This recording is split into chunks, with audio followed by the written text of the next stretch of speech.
Hey Sharks, Andrew Keene, CEO and President of AlphaShark.com. Today's book review is going to be Tony Robbins' Unshakable. This book just came out last week, and it's a really good book, about 2 weeks ago. And total page count here is about, let me get through the page count, 187 pages. I've read it in about 5 hours here. You can see the book's kind of worn up here. So let's talk about bullet points from the book. If you guys have not read it first of all, I say I think it's a great book. I've been in the finance world and industry for 14 years. I know the trading space really well, but I learned a lot of different things, okay? This is about long-term strategy, long-term holdings, okay? Important stats that I get out of this, okay? Once every year, on average, the stock market sells off about 10%, okay? So once a year, the stock market sells off 10%.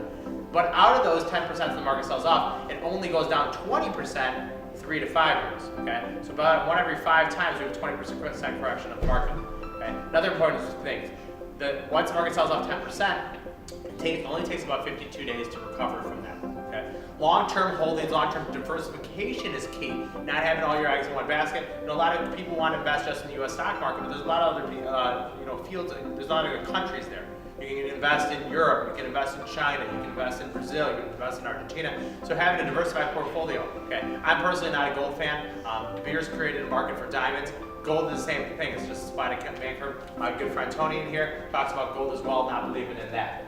Also, compounding interest, okay? People don't understand this, okay? The stock market on its average is up 10% a year. So if I started with $100,000, okay, and made 10%, it goes to 110. If I make 10% on that 110, it's just gonna keep compounding all the way higher and higher. If I don't have compounding interest, I'm not gonna make money on the money that I've already made.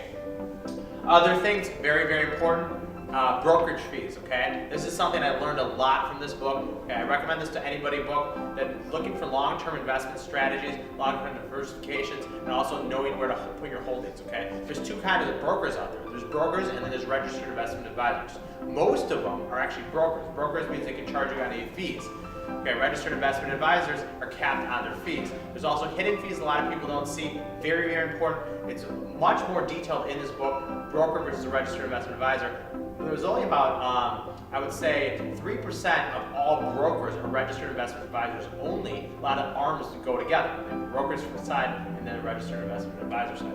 Also, two more things that I personally found being in finance for 14 years that I didn't know. Number one, fees on 401ks, okay? I don't know my fees on 401ks. I said about 70% of people don't know their fees on 401ks. Know your fees on 401ks, okay? If you're giving away 1% a year, that's a lot of money and it adds up. It could be up to 2, even 3%. So know your fees on 401ks. There are places out there where you can get no fees 401ks. And the other one, which I actually haven't even looked into yet, you know, every once in a while, even Jim Cramer himself on Mad Money gets stumped by a stock. He says, I need to look into this. MLP, Master Limited Partnerships, which are usually oil companies, you get a tax advantage for investing in MLPs. So if you get a 10% return on a stock, usually you have to pay short-term capital gains, you get a tax lot worse. In MLPs, according to Tony Robbins and Unshakable, MLPs are going to get advantage for that from the government because the government likes MLPs. So a lot of things, great information in here. I learned a lot from this book. These are a couple of the bullet points and snap-its. Make sure you read it for yourself if you're interested in long-term investing. I think it's a really good book. Last thing that was most important is, basically, I gotta read exactly what it said because I don't want to get the wrong words because Tony Robbins is the number one, I would say, public speaker in the world. A beautiful state versus a suffering state. So a lot of this book is factual. A lot of it is finance related, and then the last 20 pages is really Tony Robbins speaking. I watched the documentary. Basically, suffering state versus a beautiful state. In a suffering state, you're always blaming yourself for everything. You're not looking at the positive. You're not happy. You're not taking gratitude for everything in there. In the beautiful state, a lot of times, even on my conference call with Chicago today, it doesn't matter, okay? Just be happy, be grateful, enjoy your life, what you have. Everybody's gonna go through ups and downs. I personally have gone through lots of ups and downs. The downs make me stronger as an individual. Everything that doesn't kill me hopefully makes me a stronger person. So highly recommend it. Tony Robbins, Unshakable. If I had to give it a scale out of 1 to 10, I'm gonna give it about an 8.5. A lot of interesting factual stuff.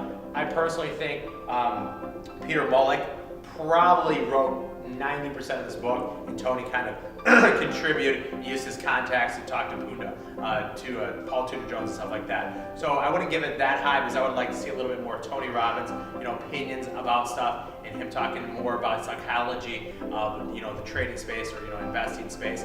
So out of 10, 8.5. Quick, easy read. Just came out. Great book, guys. Make sure you get it. You know what we're going to read next week, Bolts? We're going to read the Airbnb story. Okay. Book just came out. Leah Gallagher are talking about the story of 3 entrepreneurs based in San Francisco, 1 programmer, and then 2 guys were friends from the Rhode Island School of Technology, Design School of Technology, and how they started Airbnb, the process behind it. I personally, and I don't own Airbnb stock because it's not publicly traded, but I own properties and I Airbnb them out. The ROI on a short-term investment through Airbnb, I'm going to get about 17% this year. The 10-year interest rate running at about 2.3%. What do you want to do something where you made 17% versus 2.3%? And I've done a lot of studies and I've read every book on Airbnb except for this one that basically says you can convert anything you have into income strategy. So next week we're going to talk about the Airbnb story. Looking forward to it. Signing off. Thanks, Sharks. See you next week for the next book review.